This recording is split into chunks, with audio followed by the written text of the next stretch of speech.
let's see what we got in the romance category this month.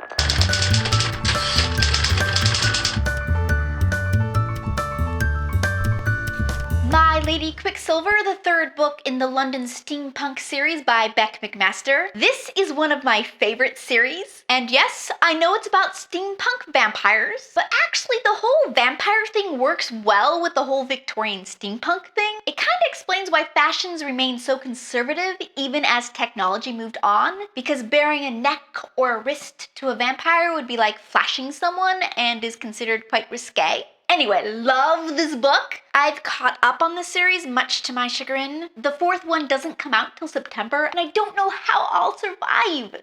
Bitten by Kelly Armstrong, the first book in the paranormal fantasy Woman of the Otherworld series. It's about the only female werewolf and the pack she has tried to separate herself from until she must return to save them all. I've been reading this book for months. No joke. I don't know why, I just couldn't get into it. Towards the back 20% or so, I started getting a little more interested in Elena and Clay, but not enough to make me want to read the next book. Perhaps it was just the wrong time or place for me to read this book at this point in my life.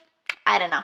Sins of the Soul, the second book in the paranormal romance series Otherkin by Eve Silver. I liked this a lot better than the first. The first was a fairly typical paranormal romance, but this read much more like a Greek myth, which I like. It's about Alastor, the son of the underworld god of chaos and evil, and Nafri, a reluctant assassin whose soul is owned by a demon. This book had a lot of heart, and I'm glad I decided to continue on with the series. Shadowflame, the second book in the paranormal romance series by Diane Sylvan. Miranda Gray has become queen of the vampires, but turns out an eternity bound to a man who is compelled to love you may not be all it's cracked up to be. This book was sad, and not in the heart-wrenchingly beautiful way either. It was more anti-aspirational. I didn't hate it, but it didn't leave me feeling rah-rah about the world either. The subplot with Cora was wonderful, but the main plot was just sad. I couldn't do it. Dark Witch, a paranormal romance book by Nora Roberts. This was just published in late 2013. It's about an American who goes to Ireland to find her Irish relatives and ends up being part of a three-way witch coven that has to defeat an evil guy. I don't know, it was missing a certain spark for me overall. That said, there was enough there in the characters who I know will be the main characters of future books. I'll probably end up reading at least another book in the series. The Wicked Wallflower by Maya Rodal, a historical romance. This was my first Maya Rodal book, and I have to say it didn't feel very well written to me. There was a lot of telling how they were feeling instead of showing. I usually love Wallflower books. I always like seeing the introvert get the guy, but this one didn't catch me.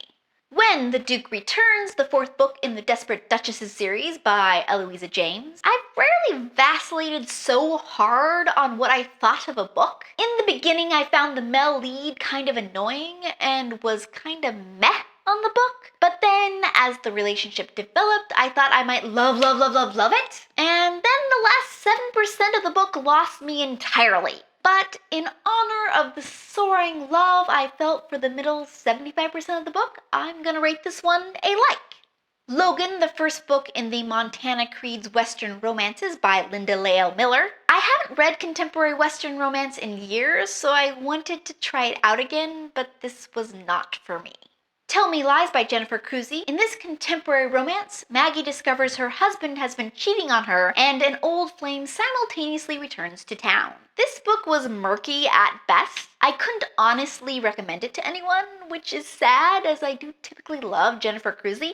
Continuing on my streak of books about women whose husbands have done them wrong, I read And One Last Thing, a contemporary romance by Molly Harper. Molly Harper writes the vampire books with the librarian, you know, Nice Girls Don't Have Bangs, and that wonderful book, The Care and Feeding of Stray Vampires, whose lovely cover made it into my last Books I Love with Covers I Hate video. I thought I'd try her contemporary romance, and I didn't like it.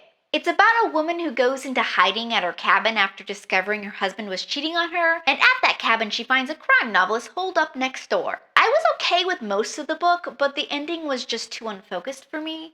It didn't really fit with the ethos of the rest of the book.